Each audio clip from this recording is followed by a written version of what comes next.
Friends வணக்கம். இந்த அப்னா பே பரிவார் அப்படின்னு ஒரு சேனல் இருக்குது. ஸோ இதில் ஜாயின் பண்ணிக்கோங்க. ஆனால் எல்லாமே ஹிந்தியில் தான் வருது. இதில் ஒரு அழகான ரைட்டிங்ஸ் கொடுத்துருக்காங்க பாருங்கள் இன்றைக்கி. ஸோ இதை நான் குரூப்பில் ஷேர் பண்ணியிருக்கேன், தமிழ் பண்ணி ஷேர் பண்ணியிருக்கிறேன். ஸோ அழகாக கொடுத்துருக்காங்க. காலத்தை அறிந்து கொள்வதே எதிர்காலத்திற்கான மிகப்பெரிய தயாரிப்பாகும். வருங்காலத்தை சரியான நேரத்தில் அறிந்து கொள்பவர்களே சரித்திரம் படைக்கிறார்கள். மாற்றத்தை எதிர்ப்பவர்கள் காலத்தின் ஓட்டத்தில் பெரும்பாலும் பின்தங்கி விடுகிறார்கள். மனித நாகரிகத்தின் வரலாறு என்பது வெறும் வளர்ச்சியின் வரலாறு மட்டுமல்ல, அது மாற்றத்தை ஏற்றுக்கொள்வதும் புரிந்து கொள்வதும் மற்றும் அதை கடந்து செல்வதுமான வரலாறாகும். ஸோ எப்படி காலத்தில் மாறியிருக்குன்னு சொல்கிறாங்க. காலத்தின் நாடித்துடிப்பை உணர்ந்தவர்களே புதிய உலகத்தை உருவாக்கினார்கள். மாற்றத்தை வரவேற்றவர்களே எதிர்காலத்தின் மீது தங்கள் அதிகாரத்தை நிலைநாட்டினார்கள். ஸோ இப்போது நம்ம எப்படி ஒரு ஃபினான்ஷியல் மாற்றங்கள் உலகத்தில் ஏற்பட்டிருக்கு, நம்ம எதில் இருக்கோம் அப்படின்றத டிஸ்கிரைப் பண்ணியிருக்காங்க. இன்று நாம் வாழும் உலகம் பல்லாயிரம் ஆண்டு கால பொருளாதார மாற்றங்களின் விளைவாகும். அந்த பயணத்தை ஒரு முறை திரும்பி பார்ப்போம். முதல் கட்டம் பண்டமாற்று முறை. ஃபஸ்ட்டு பார்ட்டர் சிஸ்டம்னு இருந்தது இல்லையா? அந்த காலத்தில் பணம் கிடையாது. ஒருத்தர்கிட்ட பொருள் இருக்கும், அரிசி இருக்கும், இன்னொருத்தவங்கள்ட்ட பருப்பு இருக்கும். இப்போது என்கிட்ட பருப்பு இருக்குது அப்படின்னா உங்கள்கிட்ட அரிசி இருக்குன்னா நான் பருப்பு உங்களுக்கு கொடுத்துட்டு அரிசி வாங்கிக்கலாம். ஸோ அதுதான் பண்டமாற்று முறை. அந்த மாதிரி தான் ஆரம்பத்தில் இருந்திருக்காங்க. பணம் என்ற ஒன்று இல்லாத காலத்தில் மக்கள் தங்களுக்கு தேவையான பொருட்களை பரிமாறிக்கொண்டனர். ஒருவரிடம் தானியம் இருந்தது, ஒருவரிடம் உடைகள் இருந்தன, ஒருவரிடம் கருவிகள் இருந்தன. தேவைக்கேற்ப பொருட்கள் மாற்றிக்கொள்ளப்பட்டன. அந்த காலத்திற்கு இதுவே மிகப்பெரிய அமைப்பாக இருந்தது. ஆனால் அதற்கும் சில வரம்புகள் இருந்தன. சமூகம் முன்னேற புதிய அமைப்பின் தேவை உணரப்பட்டது. இரண்டாம் கட்டம் உலோகங்கள் மற்றும் நாணயங்களின் சகாப்தம். ஸோ ரெண்டாவதாக என்ன வந்திருக்கு அப்படின்னா, தங்கம், வெள்ளி இதை வச்சு அதாவது வியாபாரம், அதாவது வேணுங்கிற பொருளை வாங்கிக்கிறது, அந்த மாதிரி. காலம் மாறியது, வியாபாரம் பெருகியது. உலகம் தங்கம், வெள்ளி மற்றும் செப்பு நாணயங்களை ஏற்றுக்கொண்டது. ராஜாக்களும் மகாராஜாக்களும் தங்கள் முத்திரையுடன் கூடிய அங்கீகரிக்கப்பட்ட நாணயங்களை வெளியிட்டனர். இதனால் வியாபாரம் பாதுகாப்பானது, மக்களின் நம்பிக்கை அதிகரித்தது மற்றும் பொருளாதாரம் புதிய வேகம் எடுத்தது.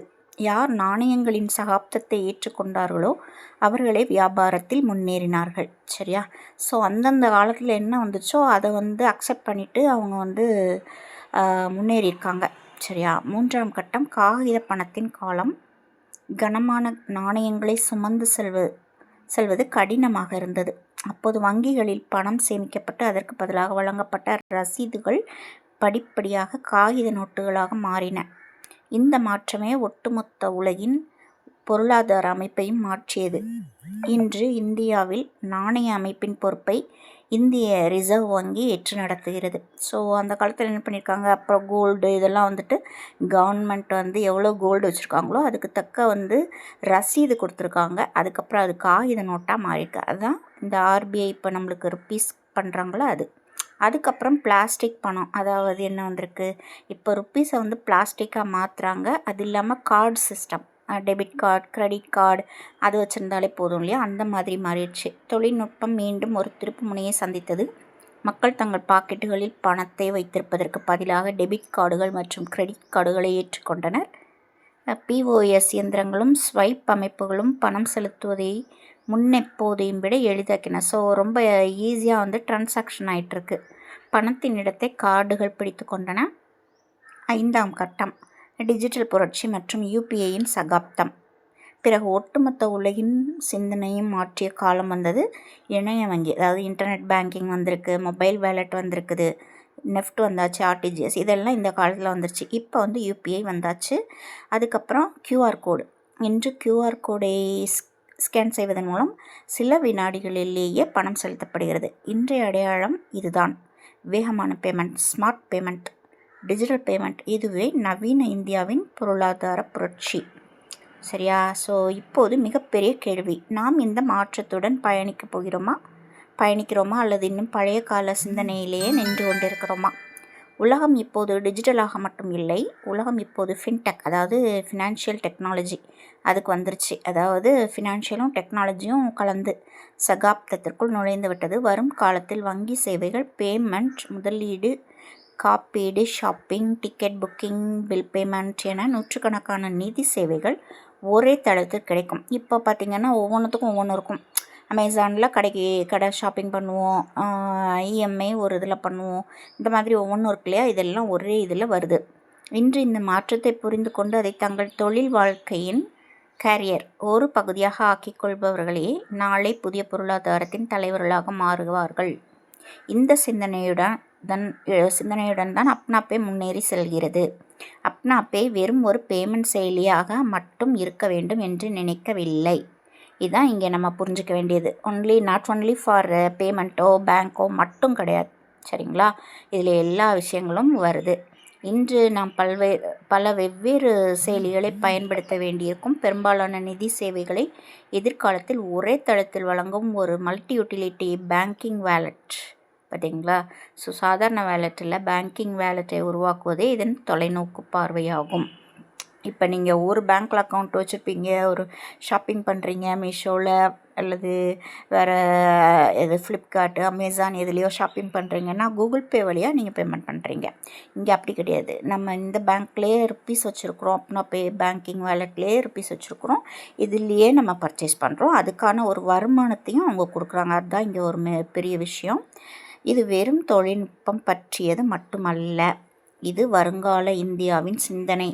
எல்லாவற்றுக்கும் மேலாக தவல் பட்டேல் சார் வருங்கால தொழில்நுட்பத்தை மட்டும் கண்டறியவில்லை, லட்சக்கணக்கான மக்களுக்கான ஒரு புதிய வருமான மாதிரியையும், ஏர்னிங் மாடல், அதுதான் sdpay.co.in அந்த வெப்சைட்டில் இருக்குது, அவர் முன்வைத்துள்ளார். மக்களை டிஜிட்டல் பொருளாதாரத்துடன் இணைத்து புதிய வாய்ப்புகளை பயன்படுத்தி கொள்ள தூண்டும் ஒரு மாதிரி இது, சரிங்களா? இது ஒரு பெரிய விஷயம், அண்டர்ஸ்டாண்ட் பண்ணிக்கோங்க. இந்த மாதிரி டிஜிட்டல் பேங்கிங்கில் ஒரு இன்கம் ஏர்னிங் ஆப்பர்ச்சுனிட்டிஸ் தனியாக ஒரு வெப்சைட் போட்டு நீங்கள் எத்தனை பேருக்கு இந்த விஷயத்தை நீங்கள் கற்றுக் கொடுக்குறீங்களோ, சொல்லி கொடுக்குறீங்களோ, அவங்க என்னெல்லாம் பண்ணுறாங்களோ ட்ரான்சாக்ஷன், அவங்களுக்கும் கேஷ்பேக் கிடைக்கிது, அதிலிருந்து ஒரு ஏர்னிங்ஸ் கிடைக்கிது. இது பேசிவ் இன்கம், ஓகேங்களா? நீங்கள் ஒரு தடவை சொல்லி கொடுக்குறீங்க, கூகுள் பே ஒரு தடவை தான் உங்களுக்கு சொல்லி கொடுத்துப்பாங்க, இப்படி செய்யணும்னு யாராவது சொல்லி கொடுத்தா பண்ணியிருப்போம் இல்லையா, அதே மாதிரி சொல்லி கொடுக்க போகிறீங்க. உங்களுடைய லிங்க் அவங்களுக்கு ஷேர் பண்ணி நீங்கள் அவங்களுக்கு ஒரு கைடன்ஸ் கொடுக்குறீங்க, அவ்வளோதான் விஷயம். அவங்க ஒரு தடவை நீங்கள் அவங்களுக்கு சொல்லி கொடுத்துட்டிங்கன்னா அவங்க அதே மாதிரி எத்தனை பேருக்கு சொல்லி கொடுப்பாங்க, ஸோ அவங்க மூலமாக எத்தனை பேர் வருவாங்க. இந்த மாதிரி தான் ஒரு கம்யூனிட்டி நம்மளுக்கு டெவலப் ஆகுது, ஓகேவா? இந்த எம்எல்எம் அப்படி இப்படி இல்லை, இந்த ஆளை பிடிக்கணும், அதை விற்கணும், இது விற்கணும், அப்படியெல்லாம் கிடையாது. ஒன்லி இந்த பேங்கிங் சிஸ்டத்தை நீங்கள் இன்ட்ரடியூஸ் பண்ணுங்கள், அவ்வளோ போதும். வரலாறு சாட்சி. காலத்தை புரிந்து கொண்டவனை காலத்தை மாற்றினான், காலத்தை மாற்றியவனை தன் எதிர்காலத்தையும் மாற்றிக்கொண்டான். ஒவ்வொரு சகாப்தமும் தன்னுடனேயே வாய்ப்புகளையும் கொண்டு வருகிறது. விவசாயத்தின் சகாப்தத்தை ஏற்றுக்கொண்டவன் வெற்றி பெற்றான், தொழில் சகாப்தத்தை ஏற்றுக்கொண்டவன் முன்னேறினான், இணையத்தை ஏற்றுக்கொண்டவன் புதிய உலகத்தை உருவாக்கினான். இப்போது ஃபின்டெக் மற்றும் டிஜிட்டல் பேங்கிங்கை ஏற்றுக்கொள்பவனே வருங்கால இந்தியாவின் புதிய பொருளாதாரத்தின் ஒரு பகுதியாக மாறுவான். நினைவில் கொள்ளுங்கள், காலம் யாருக்காகவும் காத்திருப்பதில்லை. காலத்தோடு செல்பவர்கள் பாதுகாப்பாக இருப்பார்கள், காலத்திற்கு முன்னே சிந்திப்பவர்கள் சரித்திரம் படைப்பார்கள். வருங்காலத்தை அறிந்து எடுக்கப்படும் ஒரு சரியான முடிவு வரும் பல ஆண்டுகளுக்கு வெற்றியின் அடித்தளமாக மாறுகிறது. எதிர்காலம் டிஜிட்டல் என்றால் தயாரிப்பும் டிஜிட்டலாகவே இருக்க வேண்டும். உலகம் ஃபின்டெக்கை நோக்கி வேகமாக முன்னேறி கொண்டிருக்கிறது என்றால் நாமும் முழு தன்னம்பிக்கை, தொலைநோக்கு மற்றும் துணிச்சலுடன் அந்த திசையில் அடியெடுத்து வைக்க வேண்டும். காலம் மாறுகிறது, இந்தியா மாறுகிறது, பேங்கிங் மாறுகிறது. இப்போது முடிவு நம் கையில். காலத்தோடு பயணிக்கப் போகிறோமா அல்லது காலத்தால் பின்னுக்கு தள்ளப்பட போகிறோமா? வாருங்கள், அப்னா பேயுடன் இணைந்து டிஜிட்டல் இந்தியாவின் இந்த புதிய பயணத்தில் ஒன்றாய் அடியெடுத்து வைத்து இணைந்து வெற்றியின் புதிய சரித்திரத்தை படைப்போம் அப்படின்னு சொல்லிட்டு சூப்பரான ஒரு கட்டுரை மாதிரி கொடுத்துருக்காங்க. ஃபார் அண்டர்ஸ்டாண்டிங் அப்னா பேனா என்ன பண்ணிகிட்ருக்கோம் அப்படிங்கிறத நீங்கள் அண்டர்ஸ்டாண்ட் பண்ணிக்கோங்க. இதில் டெய்லி இன்கம் ஒரு நாளைக்கு 10,000 ஏர்ன் பண்ணலாம், 1,00,000 ஏர்ன் பண்ணலாம். ஏன்னா உங்களுடைய டீம் உங்களுடைய டீம் எவ்வளோ நீங்கள் வந்து இதில் ஆர்வம் காட்டி நீங்கள் வந்து வேறு ஒர்க் பண்ணிகிட்டு இருந்தாலும் எது பண்ணிகிட்டு இருந்தாலும் இது ஒரு அடிஷ்னல் இன்கமாக நீங்கள் பண்ணிக்க முடியும். சரியா? ஸோ அதனால் மிஸ் பண்ணாதீங்க. Thank you friends.